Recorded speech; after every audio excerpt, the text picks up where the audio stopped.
Simula nang iniwan kami ng aming mga magulang, ako na nagsusustento sa mga kapatid ko.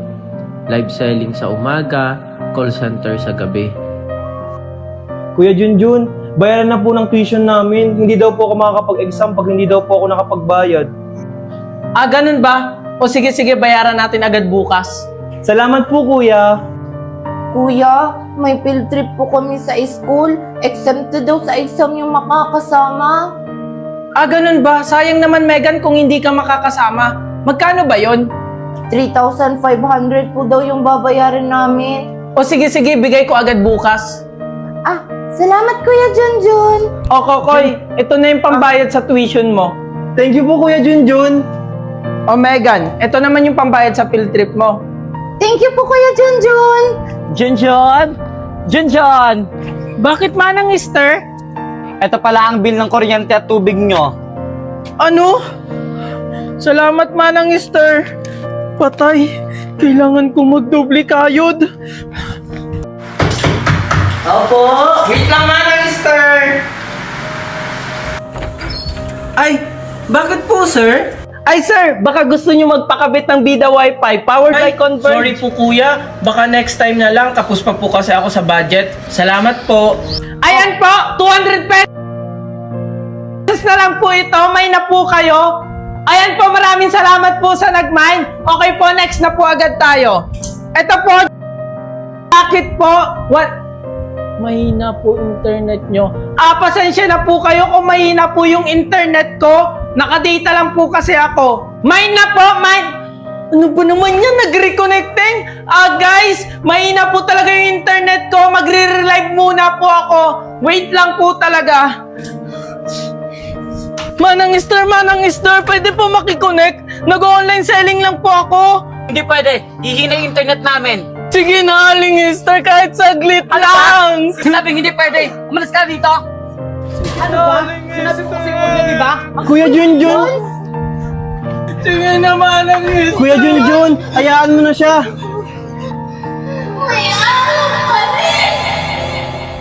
Kuya Kokoy, paano kaya natin matutulungan si Kuya Junjun? Alam ko na. Ang lakas naman ng internet ni Natasha. Tasha, ano palang gamit yung wifi? Bakit ang lakas ng internet nyo? Ito Bida Fiber yung ginagamit namin. Hanggang 8 devices ang kayang kuminik dyan. Tao po! Tao po! Sino ya? Ay sir, hindi po kami magpapakabit ng internet. Wala kaming pambayad dyan. Sir Junjun, huwag po kayong mag-alala. Sa halagang 1,500 installment fee, makakakuha na kayo ng 888 pesos monthly wifi na pwedeng makakonect ng 8 gadgets ng sabay-sabay na may bilis na up to 75 Mbps. Ano? 888 pesos lang? Ngayon lang ako nakarinig niyan ah. Opo, kaya swak na swak sa budget nyo na may affordable at kalidad na wifi ang hatid namin sa inyo. Paano po yan, Sir Junjun? Ikakabit na namin, ha?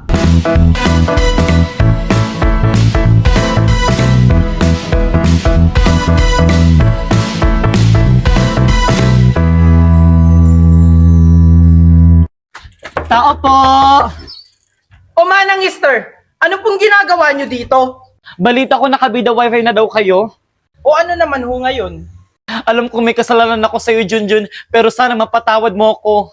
Okay lang ho yun sa akin, kalimutan nyo na po yun. Yun lang po ba yung sasabihin nyo? Pwede na po kayong makaalis. Wait lang, Junjun! Junjun, pwede ba kami makiconnect? Magbabayad na lang kami. Naputulang kasi kami ng wifi. Ang mahal kasi ng monthly namin.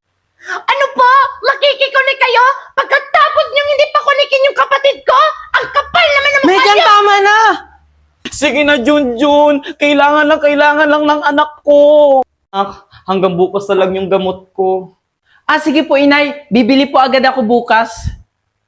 Sige, bunso. Gagawa ko ng paraan para mabayaran agad yung tuition fee mo. Mami, hindi daw po ako makaka-exam kasi hindi na po daw pwede yung promissory note. Kailangan ko na po magbayad ng tuition. Inay! Inay, wala po tayong internet! Ano? Tumasa kasi tayo hindi nakapagbayad, anak. Nay, paano yan? Kailangan ko ng internet sa trabaho! O sige, anak. Gagawa ko ng paraan. Nakikiconnect tayo sa kapitbahay. Kuya, sana pakunukin mo na kami, Junjun. Bakit ho kayo makikikonek kung pwede naman ho kayo magpakabit ng wifi? Mahal na kasi wifi ngayon. Manang Esther, yung ginagamit naming wifi, 888 pesos lang per month.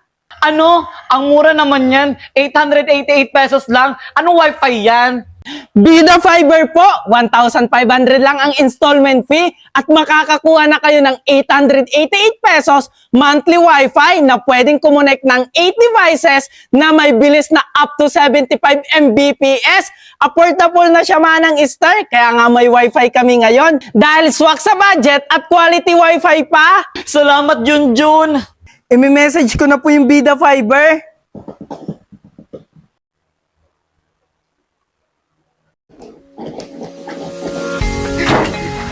Kuya Junjun! Kuya Junjun! Tingnan mo! With honors clip! Wow! Manang-mana talaga kayo sa akin! Weh, talaga ba?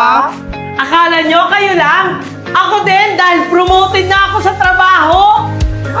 Wow, ang galing-galing naman ng kuya namin! Yes! Mama, promoted na ako sa trabaho! Talaga, anak? Salamat talaga mama sa pinakabit mong wifi dahil dito, naging maayos yung trabaho ko. Ang laki talaga ng tulong mo, Bida Fiber. Junjun, salamat sa nirecommend mong wifi, ha? Ay, walang anuman po yun, Manang Esther. Promoted na kasi yung anak ko. Talaga, Manang Esther, ako din po, promoted na rin po ako sa trabaho. Wow, congratulations! Ano ba problema mo? Alam mo, Junjun, yung kapitbahay natin, away ng away. Di ba po kakalipat lang nila? Oo, Junjun, nung isang araw lang, pero lagi nag-aaway. Ano ba itong wifi pinakabit mo? Ang mahal ng monthly pero ang hina-hina. Hindi ko kasi alam! Kasi ang sabi nila, malakas daw yan! Tingnan mo nga oh, hindi ako Minister, mapagtrabaho ng may maayos wifi dahil pa dyan. pinag-aawayan Ano kakainin nila? natin pag natanggal ako sa trabaho? Hello po, pwede po wag pa masyadong malakas ang boses. Huwag kang alam dito!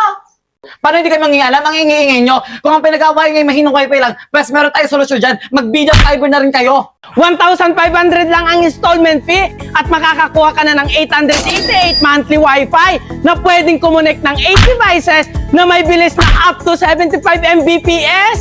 Sana kasi nagtanong ka muna sa kapitbahay bago ka nagpakabit. Ah, mali ko ba na may ganyan Huwag na kamurang kayo wifi? mag-away. Magpakabit na kayo ngayon. Tawagin ko ni agent.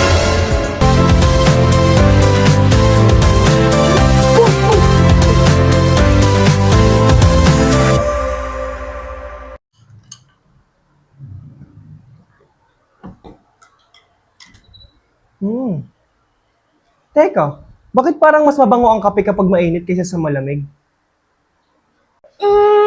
Baka sanay lang tayo sa amoy ng bagong timplang kape. O baka naman may magic yung kape mo.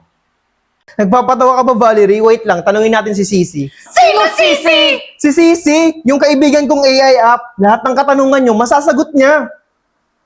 Tignan nyo. Sisi, bakit kaya parang mas mabango ang kape kapag mainit kaysa malamig? Ang init ay nagiging sanhi ng paglabas ng mas maraming aromatic compound mula sa kape. Ang mga compound na ito ay responsable para sa amoy at lasa ng kape. Kapag ang kape ay malamig, ang mga aromatic compound ay hindi gaanong aktibo at hindi gaanong mabango. O di ba? Kapag mainit ang kape, mas mabilis sumingaw ang aroma nito kaya mas mabango. Wow! Ang galing naman yan, Marco! Tapos kanina, ako pa yung tinatanong mo, may kaibigang sisi ka naman pala.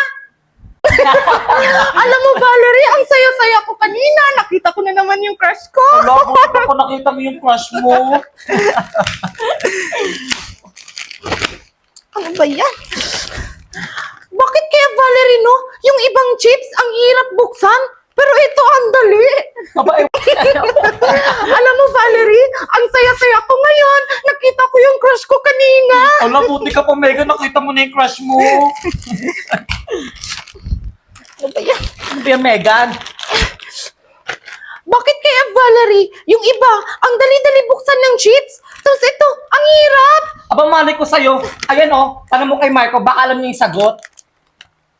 Aba, malay ko. Wala naman akong alam tungkol dyan, Megan. Ayan o, si Marco, baka alam niya yung sagot. Lo, ba't ako? Wala naman akong idea dyan. Pero wait, tanungin natin si Sisi. Sisi, bakit ang hirap buksan ng ibang chips, pero yung iba madali?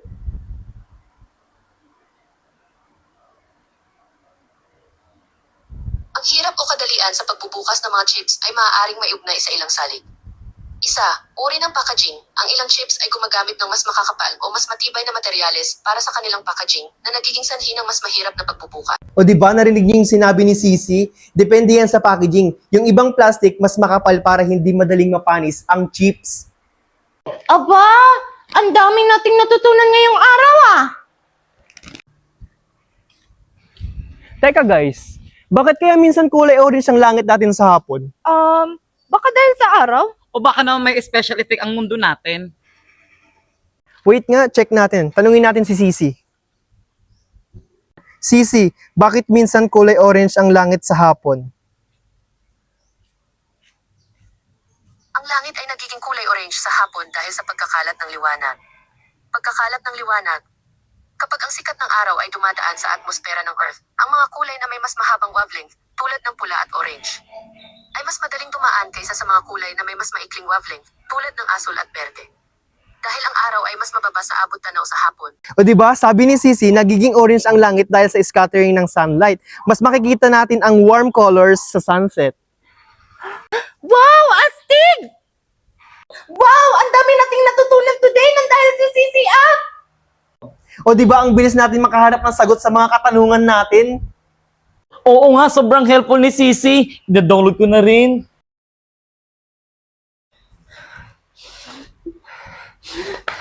Grabe, ang init ng phone ko! Parang nasunog sa araw!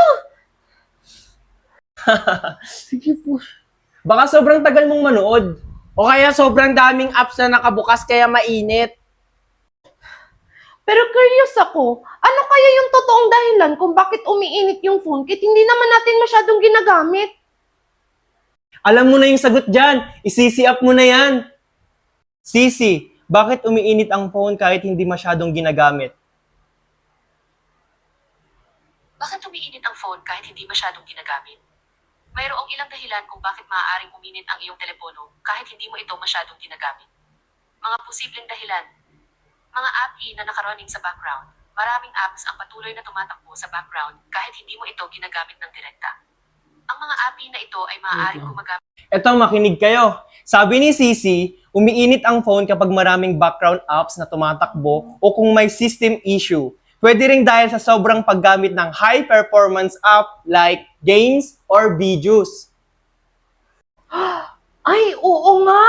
Madalas pa naman ako mag-edit ng mga videos, tapos may YouTube background pa.